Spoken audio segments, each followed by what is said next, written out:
To the other side of the river, where, of course, Fox 43 Sarah Williams has been all morning. Yeah, and she's there too. And you can see she is wearing the hood this morning. We've been talking about there's some drizzle there. You have that haze out there.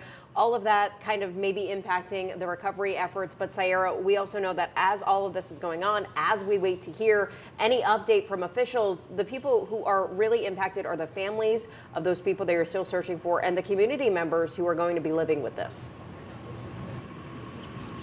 Yeah, that's right, Jackie and Danielle. As we are over 24 hours since the collapse has happened, you have to remember that Baltimore residents woke up to the sound of the Key Bridge collapsing, looking into their backyards and realizing that it was no longer there, and just being shaken by knowing that 6 construction workers are now presumed dead after this collapse. Now, after the bridge collapsed, we heard from many of the community members about the devastation they feel hanging in the air since the Francis Scott Bridge collapse, with some construction workers and even response agencies a part of the rescue feeling that blow.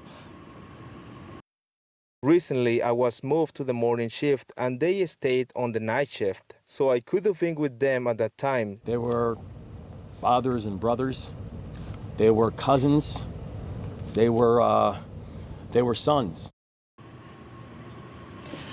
A disaster making a lasting impact on the nation. And again, this where we're standing is the I-695 Key Bridge, where it has been closed off for several hours since the investigation started, since the collapse happened.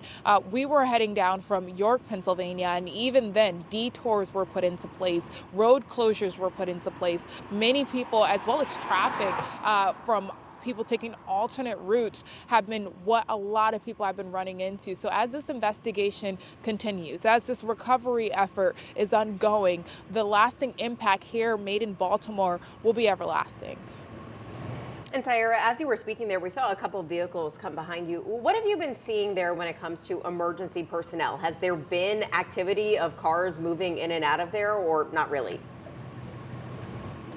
Yeah, Jackie, this place has been buzzing with multiple response agency. We've seen an NTSB walking around. We've seen the U.S. Coast Guard. We've seen police personnel, traffic trucks, as well as vehicle restoration trucks. Just so many people on scene trying to contribute to that recovery effort has been what we've been seeing throughout the morning, and even earlier on yesterday morning when we were here covering it. Again, this is the all hands on deck situation to get those 6 construction workers out of the river and back to their loved ones. But details and information are still thin as we await more information on when they do recover those victims.